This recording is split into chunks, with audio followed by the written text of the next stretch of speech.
está no canal Bíblia em Ação. Dessa feita nós vamos estar estudando nossa lição da escola dominical, escola bíblica dominical.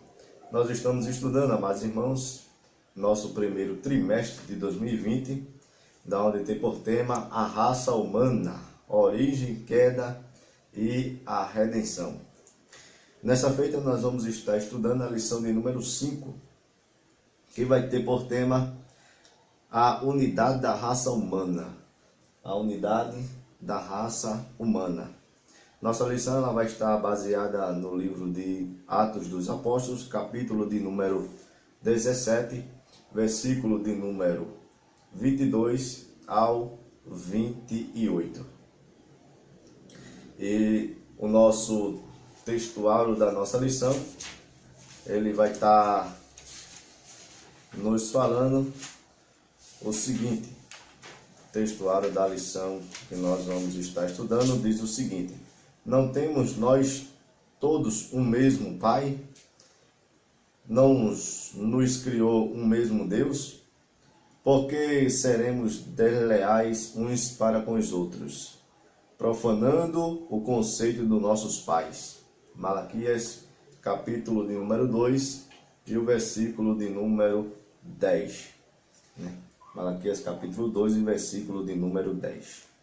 A nossa verdade prática vai dizer assim: apesar das muitas línguas, povos,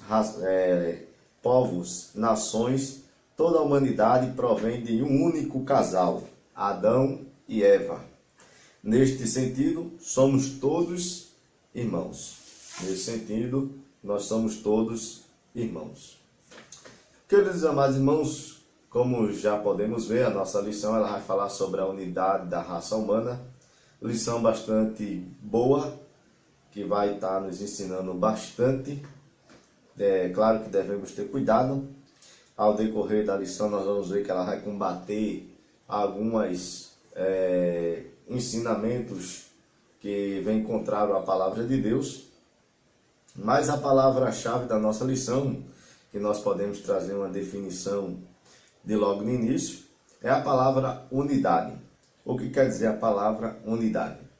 O dicionário define a palavra unidade como a qualidade ou estado de um ser único, Qualidade ou estado de ser ou único, isso é, ser algo único. Unidade quer dizer único, algo único.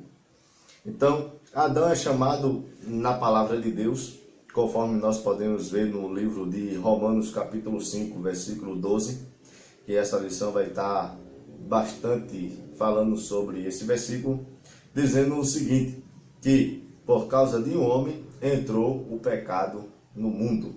E Adão, claro que foi esse homem, o primeiro homem criado por Deus. O apóstolo Paulo, na sua carta aos Coríntios, no capítulo de número 15, versículo de número 17, Paulo ele vai chamar Adão o primeiro homem, o primeiro Adão, Ele fala de o primeiro Adão, depois ele traz uma tipologia de Cristo sendo o segundo Adão. E ele diz que o primeiro Adão foi o que trouxe o pecado para o mundo, tudo mais. E o segundo Adão é o qual vai tirar, veio a esse mundo para tirar o pecado da raça humana. Então nós vemos que Adão, a partir de Adão que veio toda a geração, veio toda a humanidade, ela veio de Adão. Adão, ele é o início, ele foi o início de tudo, de todas as coisas que aconteceu. Deus, ele fez Adão, nós já estudamos em outras lições, que Adão ele foi o primeiro homem criado por Deus, Então, Deus ele criou, no nosso primeiro tópicozinho aqui, que nós podemos refletir um pouco, que eu quero trazer para nós refletirmos, Deus criou um único casal no Éden? Será que Deus ele criou um único casal no Éden? Ou existia mais casal? Será que Deus só criou Adão e Eva ali no Éden? Ou será que existia outros casais ali no jardim do Éden? Ou será que Deus só criou Adão e Eva ali no jardim do Éden? Então, é o que eu quero refletir neste ponto com vocês, acerca disso. Deus ele criou o único casal ou não? Porque existem pensamentos, pessoas que acreditam que Adão e Eva não foi o primeiro casal a ser criado por Deus. Existia seres humanos antes de Adão e Eva. E eles se baseiam nas Sagradas Escrituras.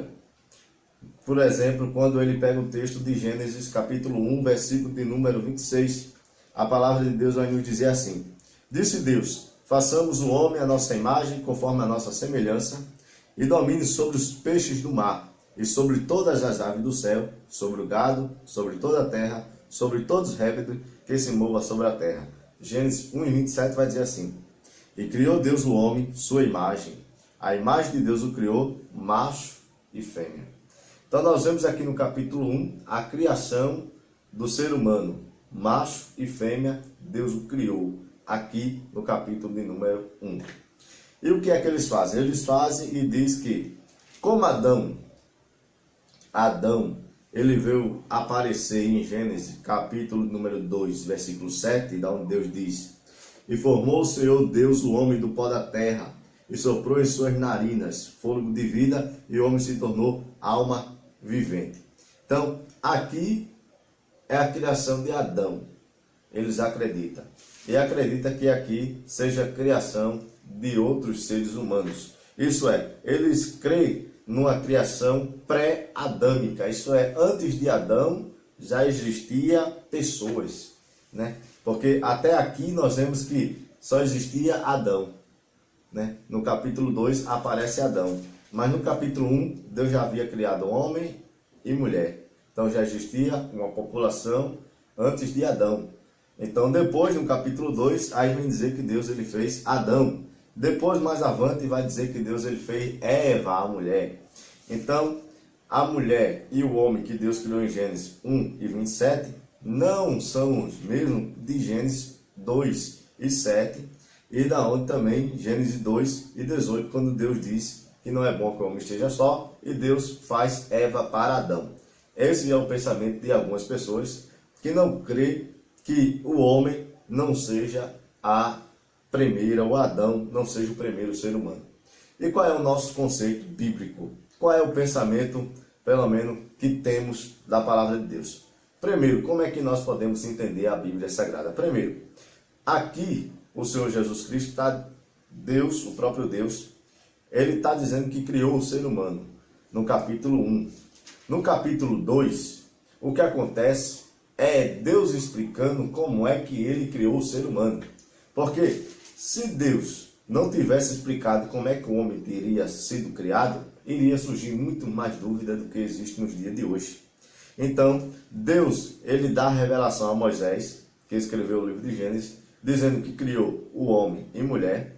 Quando Moisés vai escrever o capítulo 2, Deus ele dá como é que esse homem foi criado. Como é que essa mulher ela foi criada.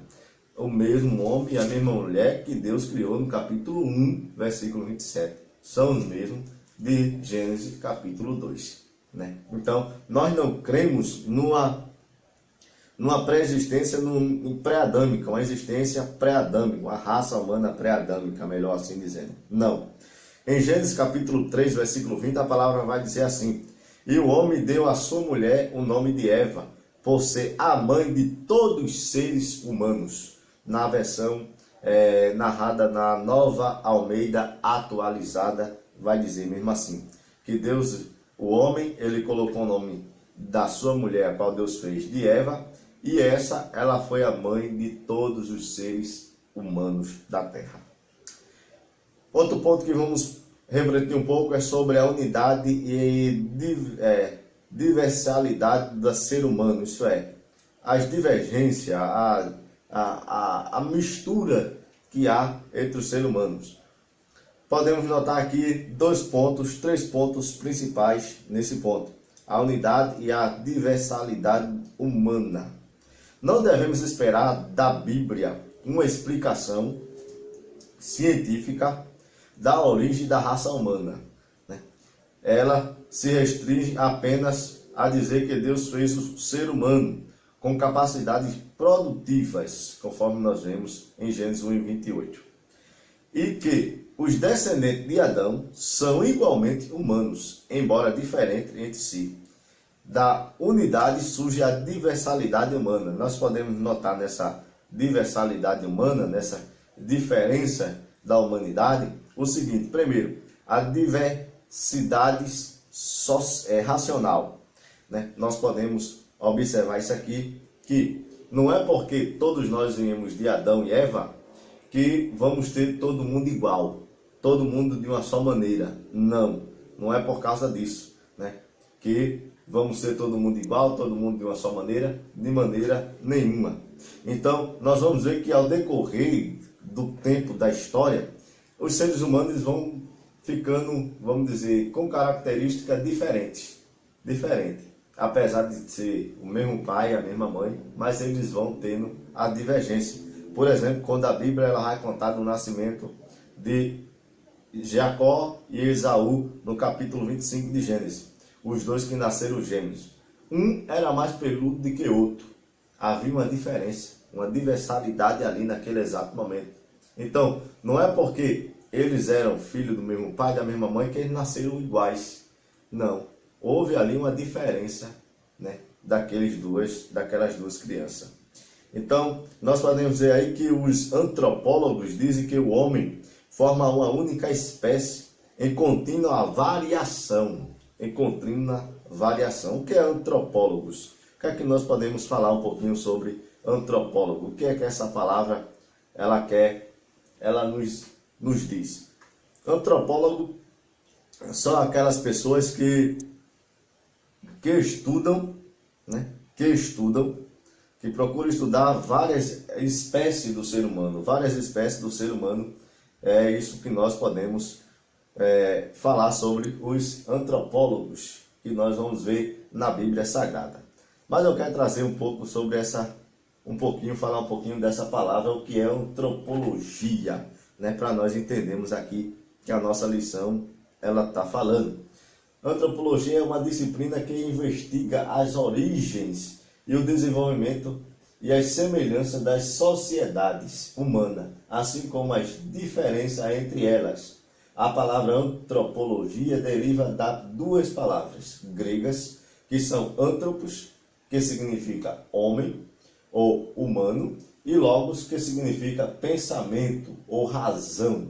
A antropologia divide-se em duas grandes áreas de estudo, como objetivos definidos e interesses teóricos próprios. A primeira é a antropologia física ou biológica e a antropologia cultural. Então, é exatamente nessa área da antropologia que as pessoas procuram estudar sobre o ser humano, as espécies do ser humano. Isso é, sobre a sociedade. E ela procura estudar a sociedade passada, os nossos antepassados, e o presente. O que é que tem de comum com a sociedade antiga e com os dias de hoje, os dias atuais. É isso que a antropologia ela estuda, né? Isto é, polimórfica, isso é, com marcantes variedades quanto a muitas características estruturais, né? Estruturais. É outra palavrinha também que nós podemos estar vendo na nossa aulinha de hoje, essa palavrinha que vai aparecer no nosso quadro, né? Que é uma palavrinha bastante complicada. Polimórfico, isso é, são pessoas que procuram estudar, ou que estudam as diferenças, as características culturais, procuram estudar cultura, né? Relevado de polimorfia, qualidade ou condição do ser humano estudar, né, as coisas, as variações, as diferenças sobre o ser humano, né? É isso que nós podemos estar vendo, ou vamos estar estudando na nossa lição. Mudança de forma ou de que apresenta sobre as diversas formas, desenho, polimorfísico e tudo mais. É o que o nosso dicionário ele vai falar. A diversidade linguística. Como é que surgiu? Hoje em dia nós sabemos que até de Gênesis 1 em 1, de Gênesis 1 até Gênesis, de Gênesis capítulo 1 até o Gênesis capítulo 11, toda a população que existia falava uma língua só. Falava uma língua só, nós sabemos. A partir que o ser humano ele foi se desenvolvendo, foi crescendo e que ficou muito inteligente, a Bíblia diz que eles queriam ou procuraram construir uma torre, e essa torre ficou conhecida a Torre de Babel. E eles querendo construir essa torre, Deus viu que o ser humano estava muito inteligente. Deus ele cria nesse exato momento a diversidade de línguas, isso é, as várias formas de língua que nós conhecemos nos dias de hoje. Deus, no capítulo de número 11, Deus ele cria isso. E as pessoas elas ficam sem entender o que as outras elas estavam falando. O que elas estavam falando.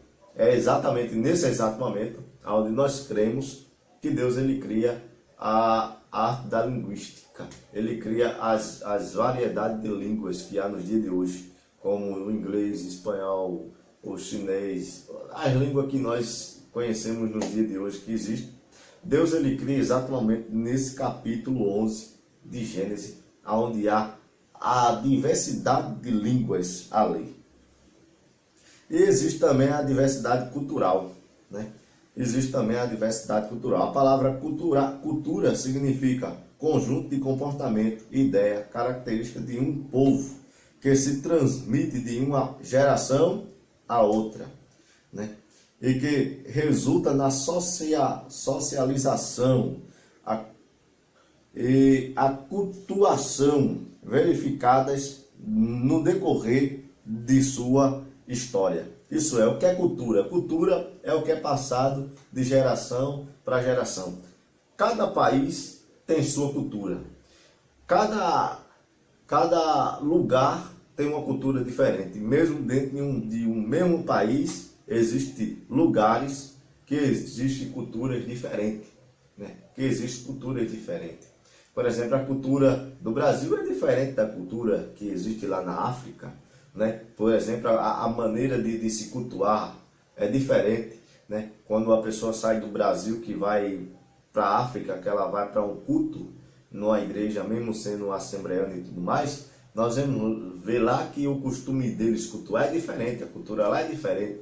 Eles gostam de louvar o Senhor dançando, pulando, né? Com aqueles ritos que eles têm, é diferente do brasileiro aqui, que na hora de cultuar, na hora de louvar a Deus, a gente não tem esse costume de estar dançando, né? Mas eles já têm esse costume, né?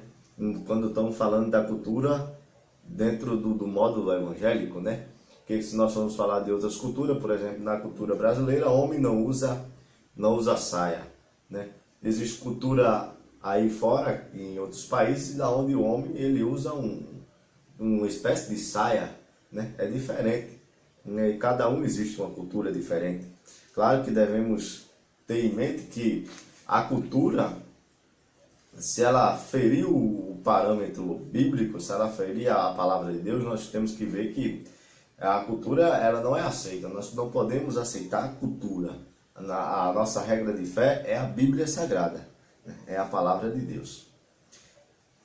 Entrando no nosso terceiro ponto, nós vamos estar falando um pouquinho sobre a universalidade do pecado. Isso é, o pecado universal, né? Nós vamos ver que o pecado ele é universal. A Bíblia declara de forma direta a pecaminosidade universal do ser humano. Isso é, que todo ser humano ele é pecador. Todo ser humano ele é pecador.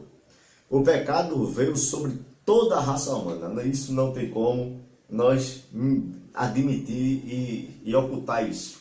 A palavra de Deus ela deixa bem clara e direta que todos pecaram. Todos somos pecadores.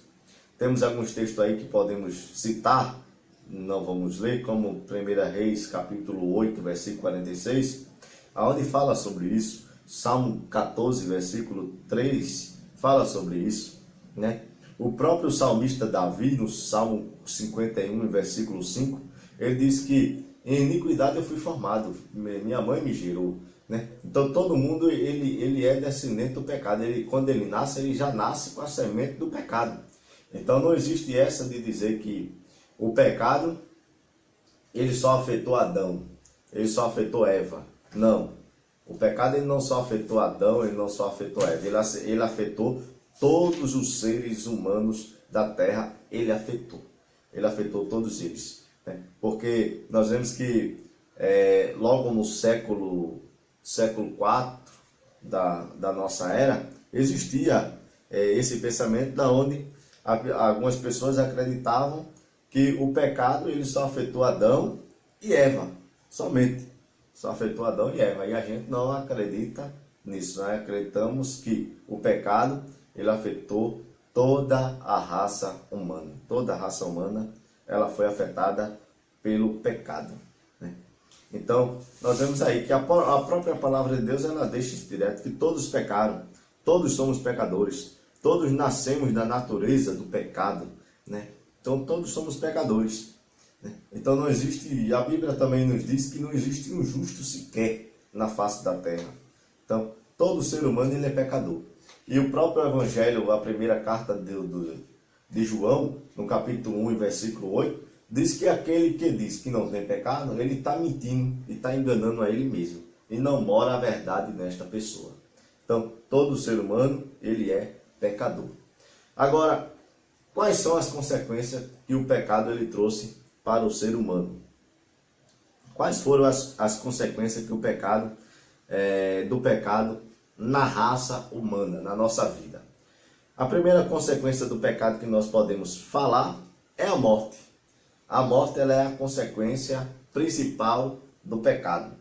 Nós vamos ver em Romanos capítulo 5, versículo 12, que por causa de um homem entrou o pecado no mundo e por causa do pecado a morte, né? Então, a morte ela veio a existir neste mundo por intermédio do pecado. O pecado que Adão e Eva cometeu lá no Jardim do Éden, isso trouxe várias consequências do pecado, né? O pecado, ele trouxe várias consequências na vida do ser humano, melhor assim dizendo. E uma das consequências principais é a morte física. É a penalidade do pecado, foi essa. E existe, quando falamos em morte, existe 3 tipos de morte na Bíblia Sagrada. A primeira que nós podemos, e que a Bíblia ela fala, é a morte física. Morte física é essa que ninguém irá escapar. Todo mundo irá passar por essa morte. Ninguém vai escapar. Quando vemos lá Salomão falando na sua carta, no seu livro de Eclesiastes, e que ele faz uma comparação, querendo mostrar que todo mundo vai morrer, ele faz a comparação do animal e o ser humano, né? E ele diz que o que sucede ao animal, isso sucede ao ser humano. Todos vão morrer. Ninguém vai escapar de morrer, né? E que alguns entendem de forma diferente, querendo dizer que Salomão estava falando a respeito da alma do homem, que o homem não tem uma alma, né? Quando morre tudo acaba, o ser humano é igual ao animal, mas isso não tem absolutamente nada a ver com o que Salomão estava querendo dizer. Salomão está querendo explicar ali que o ser humano ele vai morrer. A morte ela vai vir tanto para o animal como também para o ser humano, uma pessoa normal, comum. Essa é a morte física. E detalhe da morte física, nós vamos morrer uma só vez, conforme diz lá no livro de Hebreus, capítulo 9, versículo 27. A segunda morte que nós podemos falar também é a morte espiritual. Existe também a morte espiritual na Bíblia Sagrada, né? A morte espiritual. A morte espiritual é quando o homem, enquanto o homem ele está vivo. Isso é, o homem ele está vivo, mas muitas vezes ele está morto espiritualmente, né? Ele está morto espiritualmente. Essa morte espiritual, ela acontece por intermédio do pecado, porque essa morte espiritual do ser humano é a consequência do pecado também, porque o homem sem Deus, ele está morto espiritualmente. É por isso que quando nós passamos a aceitar Jesus Cristo de Nazaré, Paulo, ele vai dizer na sua carta aos Efésios, que no capítulo 2, quando aceitamos a Cristo, Cristo ele nos vivificou, estando nós mortos em nossas ofensas e pecados. Isso é, na nossa vida anterior nós estávamos mortos, mas agora nós estamos vivos. Deus ele nos vivificou, nos trouxe a vida de volta. E a última morte que nós falamos e vemos na palavra de Deus é a morte eterna. a morte eterna, existe também a morte eterna. O próprio Jesus, falando no livro de Mateus, capítulo 25, versículo 41, ele diz: não temo que pode matar o corpo, né? Mas temo que pode matar a alma, o espírito, né? E colocar vocês no inferno, né? Vocês devem temer isso, que é a separação eterna do ser humano de Deus, né? Se o ser humano ele morre sem Deus, espiritualmente ele morreu, não aceitou Jesus, ele vai viver uma vida eternamente separada de Deus. E Jesus diz qual é o destino: é o inferno, para onde essa pessoa ela vai. E partindo para o nosso quarto ponto esse é onde vai falar sobre a universalidade da salvação, e que já apareceu aqui algumas vezes essa imagem, e que eu quero colocar, que eu tinha guardado ela para agora. Esse ponto sobre a universalidade da raça humana, e que vai falar sobre a salvação para todos, vai bater de frente com a doutrina de João Calvino, né? João Calvino. O que é que esse reformador, teólogo, da onde também foi um dos pais, assim podemos dizer, da reforma protestante, né?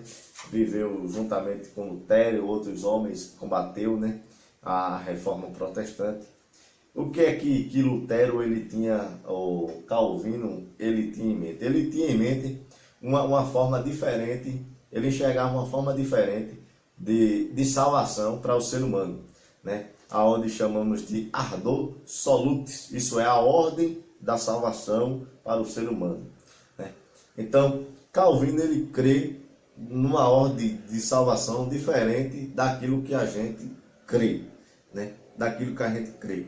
A ordem da salvação para Calvino, ela vem do seguinte: vem primeiro a regeneração, o arrependimento, a fé, e vem a justificação, né? Vem a justificação. Já no modo de ponto de vista diferente que a gente crê mais ou menos, que é mais ou menos um ponto de vista um pouco arminiano, a gente crê primeiro no arrependimento, que é a fé. Depois que a pessoa se arrepende, aí vem a regeneração, né? E depois da regeneração vem a justificação do ser humano. Sobre salvação, quando a gente vem falar sobre salvação, a palavra de Deus, e conforme esse grande teólogo entendia de uma forma diferente da da gente, ele cria na salvação ilimitada. Salvação ilimitada é quando que Deus ele não veio para todos, para salvar todos, mas veio apenas para salvar alguns. Cristo ele não veio salvar todos, conforme Calvino ele ensinava, mas Cristo ele veio apenas para salvar algumas pessoas. Eles usam alguns textos na palavra de Deus, e que esse ponto eu queria parar um pouco, para a gente meditar com mais calma. Por exemplo, quando a Bíblia ela vai falar em Efésios, em Hebreu, melhor dizendo, Hebreus, capítulo de número 9, e o versículo de número 28, a palavra de Deus vai dizer assim: assim também Cristo, oferecendo uma só vez, para tirar os pecados de muitos. Então, alguns pegam essa parte, aparecerá a segunda vez, sem pecado, aos que esperarem para a salvação. Então, eles pegam esse texto e dizem que Cristo não veio para tirar o pecado de todos, mas de muitos. Não veio para tirar o pecado de todos, mas de muitos.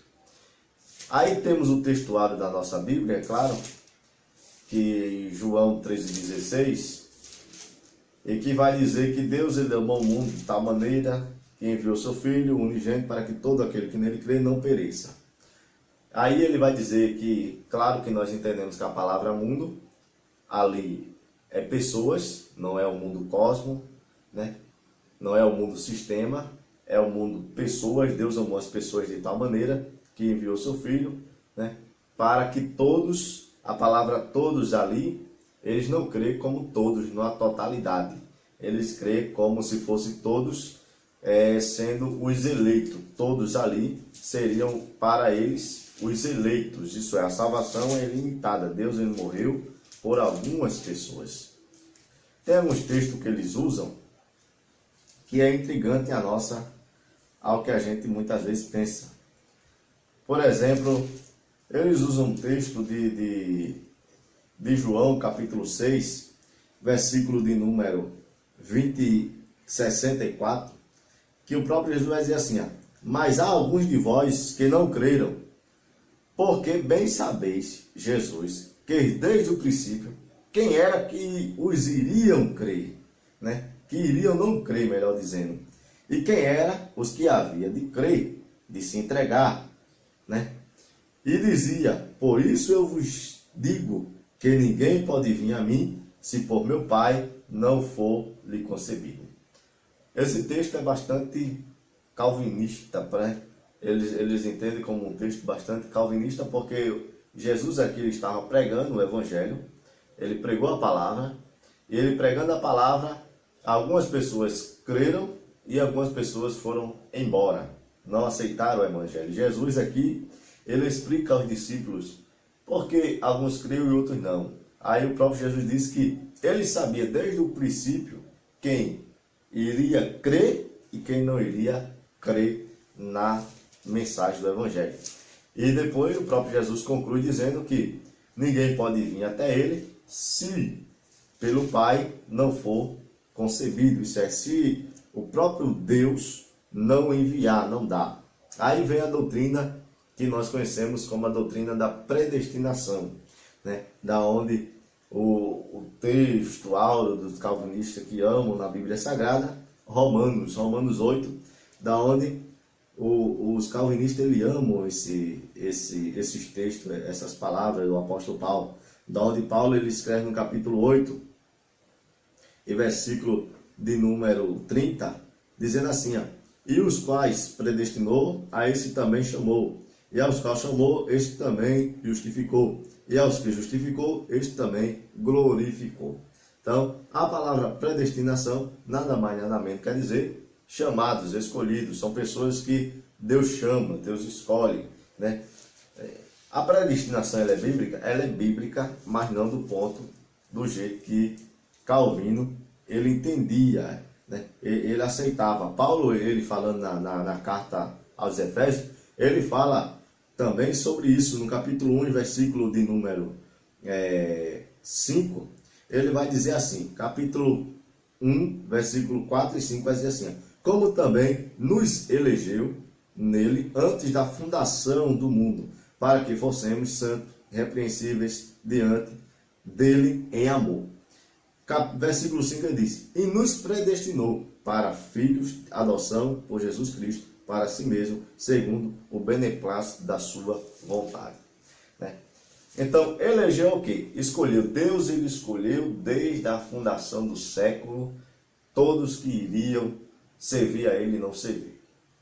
Uma coisa que a gente sabe é que Deus ele é onisciente, ele tem o conhecimento total de todas as coisas. Deus, claro que ele sabe quem vai aceitar e quem não vai aceitar. Mas uma coisa é Deus saber quem vai aceitar ele e quem não vai aceitar. E outra coisa é Deus dizer, esse vai me aceitar e esse não vai me aceitar. Entendeu? Uma coisa é Deus saber que eu iria aceitar ele como Salvador. E outra coisa é Deus ter me escolhido, né? E eu iria servir a ele de toda maneira. Não tinha como eu não servir a ele. Isso é outra maneira de enxergar. E nós não cremos que Deus ele predestinou umas pessoas para a salvação e outras para a condenação. De maneira nenhuma. A própria palavra de Deus vai dizer que Cristo veio salvar os pecadores. O próprio Paulo fala isso na carta a Timóteo, capítulo 1, versículo 15, da onde diz que Cristo veio ao mundo, né, e veio para salvar os pecadores, a qual ele diz ser o principal dos pecadores. Então a salvação ela é universal e ela é ilimitada, ela não é limitada. O próprio apóstolo Paulo diz em Romanos 1 e 16, né, que porque não me envergonho do evangelho de Cristo, pois é poder de Deus para a salvação de todo aquele que crê, primeiro dos judeus e também dos gregos. Então quer dizer, Cristo ele veio para todos. Paulo diz aí, em João, a declaração de João, no capítulo 1, versículo 29, onde o próprio João diz, eis o Cordeiro de Deus, a qual tira o pecado do mundo. Né? Tira o pecado do mundo. A graça, ela é universal também, porque em Tito 2:11, a palavra de Deus vai dizer, porque a graça de Deus se há manifestado, trazendo salvação a todos os homens. O amor de Deus também ele é universal para todas as pessoas. A palavra de Deus vai dizer em João 3,16, porque Deus amou o mundo. Deus amou o mundo. Deus não amou só os eleitos. Deus amou o mundo. Né? O Evangelho, ele é universal, o Evangelho de Cristo. Quando nós vamos ver ali em Marcos 16:15, ele diz, ide por todo mundo, pregai o Evangelho a todo mundo, a toda criatura, a todas as pessoas. Então, ide a todo mundo e pregai o Evangelho a todos, não é a alguns. Né?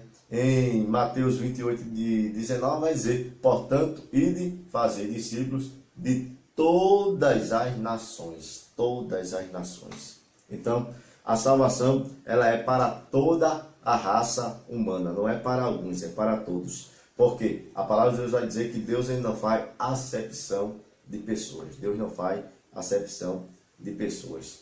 O próprio apóstolo Paulo, na sua Pedro, melhor dizendo, ele fala isso em Atos 10:34, em uma das suas pregações, quando, abrindo Pedro a boca, disse, reconheço por verdade que Deus não faz acepção de pessoas. Então, Deus ele não faz acepção de pessoas. Então, não é limitada a salvação, não é limitada a um grupo eleito de pessoas, não é.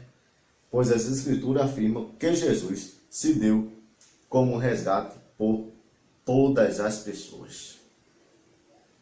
A sua palavra vai dizer, ainda, Jesus que fora feito um pouco menor do que os anjos, Jesus que fora feito um pouco menor do que os anjos, por causa da paixão, da morte, para que pela graça de Deus provasse a morte por todos. Ele provou a morte por todos. Hebreus 2:9. Hebreus 12:2-9 vai falar sobre isso. Então, Cristo ele morreu por todas as pessoas. Né? Então, nós vimos nessa aula, nessa lição, vamos estar estudando sobre a unidade da raça humana, tratando sobre a unidade da raça humana, falando sobre que Adão, ele é e foi o primeiro homem, Eva foi a primeira mulher, que somos descendentes dele, que o pecado, por mais que a gente somos descendentes de Adão e Eva, há uma diversalidade, uma diferença, ou uma diversidade de pessoas, de costume, de cultura, de raça, de línguas, mas mesmo havendo essa diversidade, nós viemos tudo de uma pessoa. Vamos ver sobre a universalidade do pecado, que o pecado atingiu a toda a raça humana, as consequências do pecado, e por último vamos ver que a salvação é para todos. Não é uma salvação a um grupo eleito, a um grupo de pessoas seleto, não. Como Calvino, que nós vimos, acreditava, de maneira nenhuma. Nós vamos ver isso na palavra de Deus. Amém? Que Deus ele possa estar nos abençoando. Eu espero você na nossa próxima lição. Que Deus possa estar nos abençoando em nome de Jesus Cristo.